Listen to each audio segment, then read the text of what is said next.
राम जय राम जय राम श्री राम जय राम जय राम श्री राम जय राम जय राम श्री राम जय राम जय राम श्री राम जय राम जय राम जय राम। जय श्री राम भाइयों। तो मैं देवेश पांडे आपका हिंदू राष्ट्र ब्लॉगिंग चैनल में बहुत बहुत स्वागत करता हूं। तो जैसा आपको बहुत इंतज़ार था और मुझे भी बहुत बेसब्री से इंतज़ार था, तो आज हम लोग प्रभु श्री राम की इस पावन नगरी अयोध्या धाम में कदम रख चुके हैं। और यहाँ की आबो हवा में चारों तरफ जो हलचल मची है, वहाँ सिर्फ और सिर्फ श्री राम के नाम की गूंज है। और इतना सुखद आनंद मुझे महसूस हो रहा है कि मैं इसे शब्दों में बयान नहीं कर सकता हूँ। और अभी मैं स्टेशन के बाहर आया हूँ और ये स्टेशन भी बहुत ही अद्भुत बना है, जैसा कि आप हमारे आगे वीडियो में देखेंगे। और अब हम चल रहे हैं हनुमानगढ़ी की तरफ और उसके बाद हम लोग श्री रामचंद्र जी के दर्शन के लिए भी जाएंगे। तो हमारे ब्लॉग में बने रहिएगा। तो जय श्री राम, जय श्री राम, जय श्री राम।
स्टेशन की इस भव्यता को निहारने के बाद अब हम निकल चुके हैं अयोध्या धाम की उन गलियों और रास्तों पर जो सीधे त्रेता युग की याद दिलाते हैं। दोस्तों, इस समय हम चल रहे हैं अयोध्या के सबसे खूबसूरत रास्तों में से एक धर्मपथ पर। दोनों तरफ बने ये सूर्य स्तंभ और ये दिव्य नज़ारे साक्षात सूर्यवंश की याद दिलाते हैं। और धर्मपथ से होते हुए अब हमारी गाड़ी मुड़ चुकी है रामपथ की तरफ। भक्ति के रंग में रंगे ये सारे घर, ये चौड़ी सड़कें और चारों तरफ गूंजता जय श्री राम का ये जयकारा। सच में ऐसा लगता है मानो हम आज की अयोध्या में नहीं बल्कि साक्षात प्रभु श्री राम की दिव्य नगरी में घूम रहे हैं। इसी रामपथ से होते हुए अब हम सीधे बढ़ रहे हैं मोक्षदायिनी माँ सरयू के पावन तट की तरफ। जय जय श्री राम।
ॐ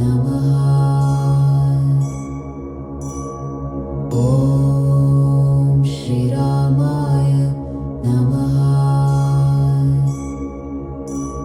ॐ श्रीरामाय नमः। ॐ श्रीरामाय नमः। ॐ श्रीरामाय नमः। ॐ श्रीरामाय नमः। जय श्री राम गाइस। तो अभी हम लोग सरयू नदी के किनारे पे बैठे हुए हैं और कहते हैं कि ये सरयू नदी ही हमारे श्री रामचंद्र जी की स्वयंभू समाधि का आखिरी में कारण बनी थी और हमारे श्री रामचंद्र जी अपने तीनों भाई के साथ यहाँ अंतिम में समाधि लेकर अपने धाम वापस चले गए थे। वैज्ञानिक और भौगोलिक दृष्टि से सरयू नदी उत्तराखंड के बागेश्वर जिले में स्थित सरमूल नामक स्थान से निकलती है। ये जगह हिमालय की सुरम्य पहाड़ियों के बीच स्थित है। वहाँ से निकलने के बाद यह नदी उत्तराखंड से पर्वतीय इलाकों से बहती हुई हमारे मैदानी इलाकों से होते हुए उत्तर प्रदेश के अंदर अयोध्या जिले में प्रवेश करती। तो शास्त्रों के अनुसार सरयू जी का संबंध साक्षात देवों के देव महादेव और भगवान विष्णु से है। ऐसी मान्यता है कि प्राचीन काल में जब भगवान विष्णु ने शंखनासुर का वध किया था, उसके लिए उन्होंने मत्स्य अवतार धारण किया। तब मत्स्य अवतार धारण करने के कारण, तब आनंद के कारण उनके नेत्रों से प्रेमाक्षु, जिन्हें हम प्रेम के आंसू भी कहते हैं, वो बहुत तीव्र गति से बहे थे, जिसे ब्रह्मा जी ने एकत्रित करके कैलाश पर स्थित मानसरोवर नदी में जाकर इकट्ठा करके रख दिया था। उसके पश्चात महापराक्रमी राजा इक्षाक्षु के, जो कि श्री राम जी के पूर्वज हैं, उनके वंशज महर्षि वशिष्ठ कठिन तपस्या करके उस पवित्र जल को मानसरोवर से धरती पर लेकर आए।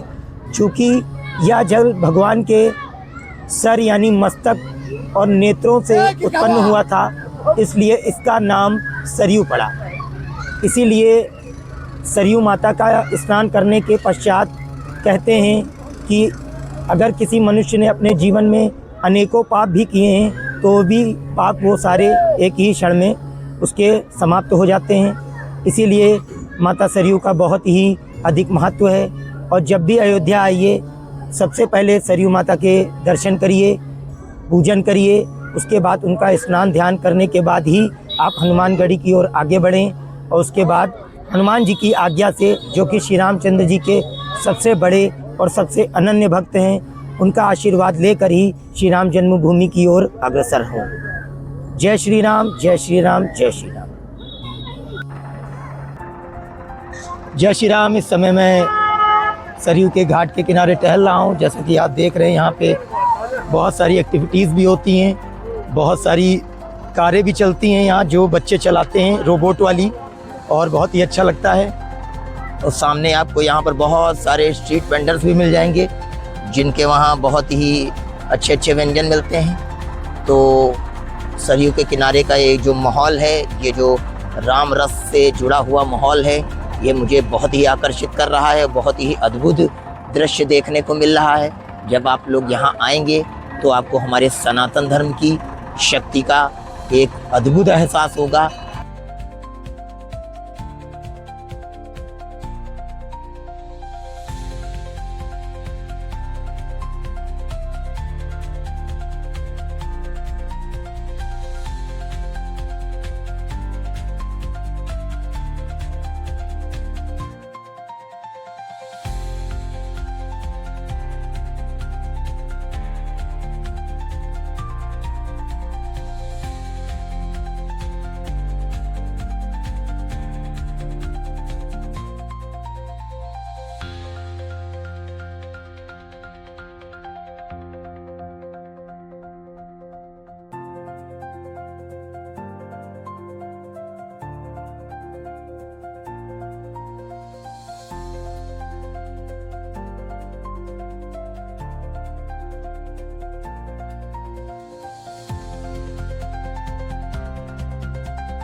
सरयू जी के पावन दर्शन करने के बाद अब हम बढ़ चुके हैं अयोध्या के राजा साक्षात कोतवाल हनुमान जी के दरबार हनुमानगढ़ी की तरफ। दोस्तों, कैमरा स्क्रीन पर आप जो ये समंदर देख रहे हैं ये पानी का नहीं है बल्कि राम भक्तों का जन सैलाब है। आज अयोध्या में लगभग 15 लाख श्रद्धालुओं की भारी भीड़ उमड़ी हुई है।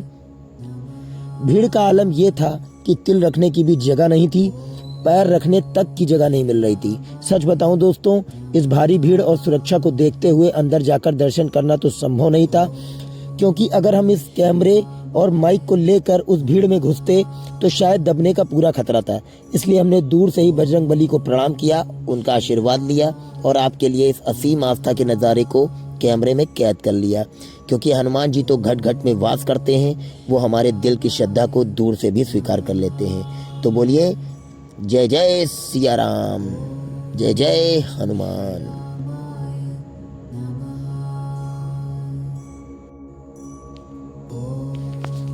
तो मेरे सच्चे सनातन भाइयों और बहनों, हनुमानगढ़ी के इस भव्य जन सैलाब को देखने के बाद अब हम आ चुके हैं उस पावन स्थान पर जहां प्रभु श्री राम का बचपन बीता था। जी हाँ, ये है भव्य और दिव्य दशरथ महल। दोस्तों, इस महल के प्रांगण में कदम रखते ही एक अजीब सी शांति महसूस होती है। चारों तरफ गूंजते भजन, इसकी प्राचीन बनावट आपको सीधे त्रेता युग के उस दौर में ले जाती है जहां चारों भाई श्री रामचंद्र जी, लक्ष्मण जी, भरत जी और शत्रुघ्न जी खेला करते थे। जय श्री राम। दोस्तों, इस महल को बड़ा स्थान भी कहा जाता है और मान्यता है कि चक्रवर्ती सम्राट महाराज दशरथ का मूल महल इसी जगह हुआ करता था। यहाँ के मुख्य मंदिर में जब आप साक्षात प्रभु श्री राम, माता सीता और चारों भाइयों के बाल स्वरूप के दर्शन करेंगे तो आपकी आंखें निश्चित नम हो जाएंगी। एक और बेहद खास बात आपको बताता हूँ। माना जाता है कि त्रेता युग में जब प्रभु राम का जन्म हुआ था तो इसी परिसर में पूरे अयोध्या धाम के लोग बधाई गाने, उत्सव मनाने इकट्ठा हुए थे। आज भी यहाँ की दीवारों की नक्काशी और यहाँ का शांत माहौल आपको उस दौर की भव्यता का एहसास करा देता है। अगर आप भी अयोध्या आ रहे हैं तो इस दशरथ महल में आकर कुछ पल जरूर बिताइएगा, आपके मन को असीम शांति और तृप्ति मिलेगी। तो बोलिए जय जय श्री राम।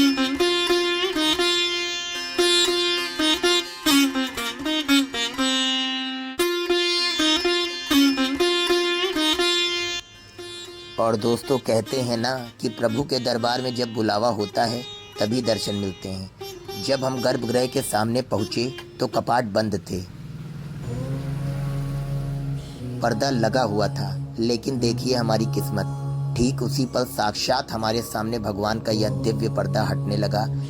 दिल थाम कर बैठिए दोस्तों और करिए साक्षात राजा रामचंद्र जी के बाल स्वरूप के अलौकिक दर्शन। कमेंट में एक बार जय श्री राम जरूर लिख दीजिएगा।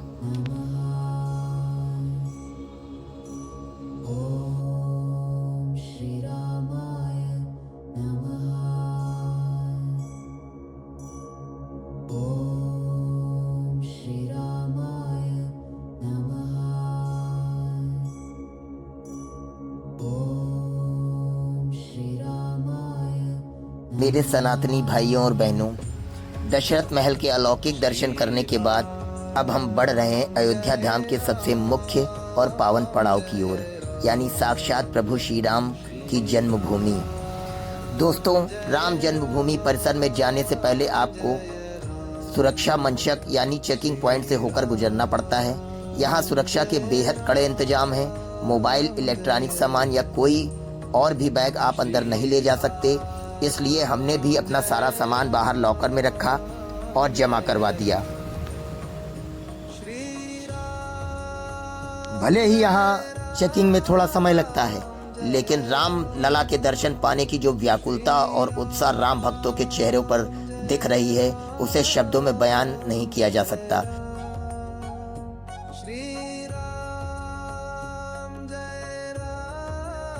जय श्री राम गाइस। तो जैसा कि आप देख रहे हैं कि अब इस समय हम लोग राम रसोई में खड़े हैं और ये अमावा राम मंदिर जो है यहाँ पर श्री राम जन्मभूमि के बगल में एक अमावा राम मंदिर भी है और यहाँ पे आपको माता सीता की रसोई देखने को मिलेगी और यहाँ बहुत ही अद्भुत भंडारा होता है। जैसा कि आप देख रहे हैं पीछे सभी लोग जो है लाइन में लगे हुए हैं और अभी ये अंदर जाएंगे और भंडारे का आनंद प्राप्त करेंगे। और यहाँ पर आपको भंडारा खाने के लिए एक काम ये करना पड़ेगा कि अगर आप अयोध्या के बाहर के हैं तो आपको आधार कार्ड का नंबर, यहाँ पर एक स्लिप बनेगी जैसा कि आप पीछे वाले काउंटर पर देख रहे हैं।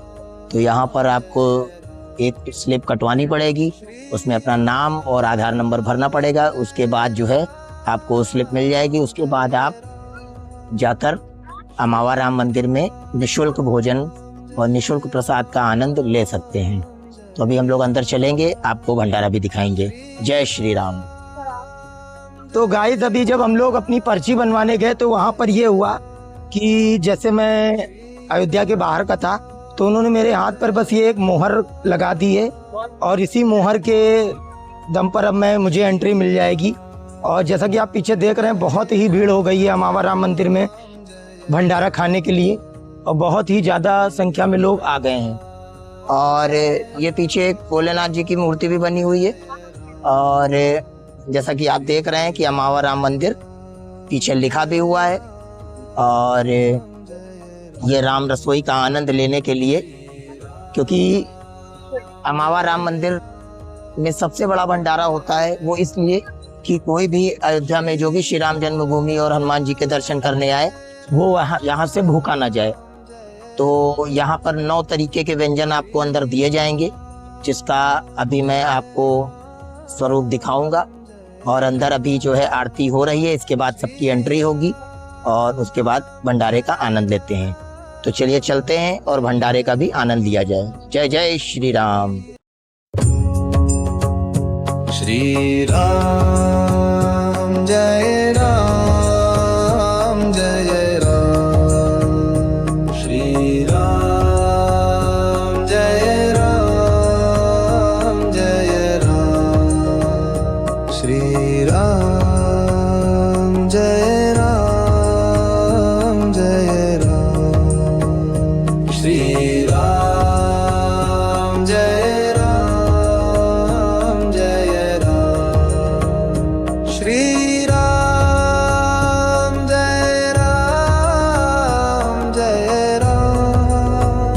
श्री राम जय राम जय राम। श्री राम जय राम जय राम। श्री राम जय राम जय राम। श्री राम जय राम।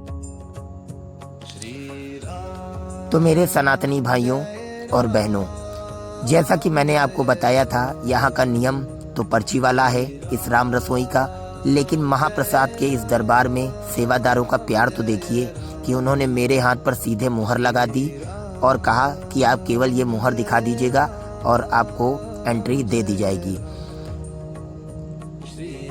स्वाद और श्रद्धा की यहाँ कोई कमी नहीं थी। अब आप स्क्रीन पर देखिए, ये है प्रभु का वो पावन भंडारा जिसे पाने के लिए अमीर हो या गरीब सब एक ही लाइन में बैठते हैं। अयोध्या के इस महाप्रसाद का स्वाद सच में अमृत जैसा था। जब भी आप अयोध्या आइएगा तो इस महाप्रसाद का सेवन अवश्य कीजिएगा। आपको बहुत ही सुकून और शांति मिलेगी और सीधा आपको राम जी से मिलने का एहसास होगा, क्योंकि यहाँ पर अमावा राम मंदिर में श्री रामचंद्र जी की बाल रूप में पूजा करी जाती है। और यहाँ पर बहुत पहले से इनका मंदिर है। श्री रामचंद्र भूमि जो कि हमारा मेन मंदिर है राम जी का, उस मंदिर को बनने से पहले भी अमावा मंदिर यहाँ बन चुका था। तो बोलिए जय जय श्री राम। श्री राम जय राम जय राम। श्री राम जय राम जय राम। श्री राम जय राम जय राम। श्री राम जय राम जय राम। श्री राम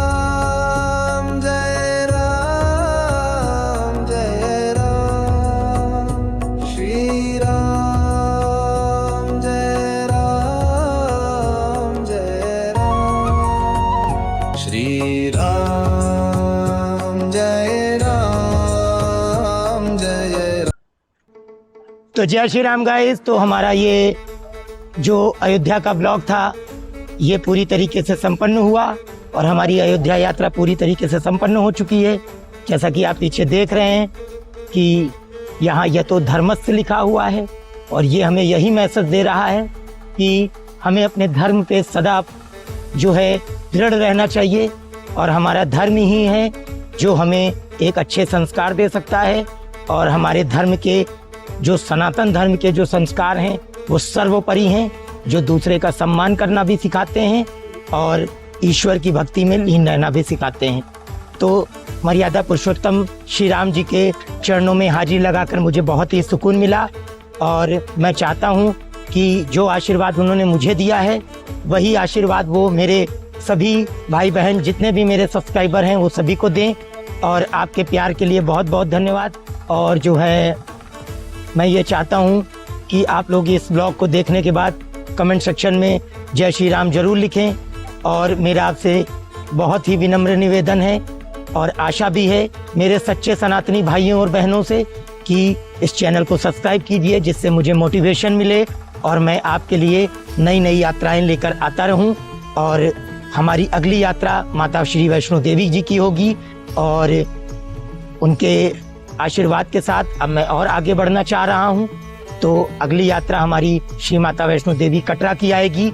तो इस ब्लॉग को मैं यहीं पर समाप्त कर रहा हूं और मैं यही चाहता हूं कि इस पूरे संसार में सनातन धर्म का प्रचार निरंतर होता रहे और संपूर्ण विश्व हमारे सनातन को अपना ले। और इसी उद्देश्य के साथ मैं अपने इस जीवन रथ पे सवार होते हुए मैं अपने लक्ष्य की ओर अग्रसर हो रहा हूं। और मेरा लक्ष्य यही है कि संपूर्ण विश्व सनातन को समझे और सनातन का सम्मान करे और सनातन को जाने, क्योंकि सनातन ही एक ऐसी मूलभूत संस्कृति है जिसके जानने से हमारा जीवन बेहतरीन से बेहतरीन हो सकता है और हम अपने लक्ष्य को पूरी तरीके से प्राप्त कर सकते हैं। तो इसी के साथ हमारा ब्लॉग यहाँ पे खत्म हो रहा है। कमेंट सेक्शन में जरूर लिखिएगा और सब्सक्राइब करना तो हमारे भाई बहन बिल्कुल ना भूलें। तो फिर जय श्री राम, जय श्री राम, जय श्री राम।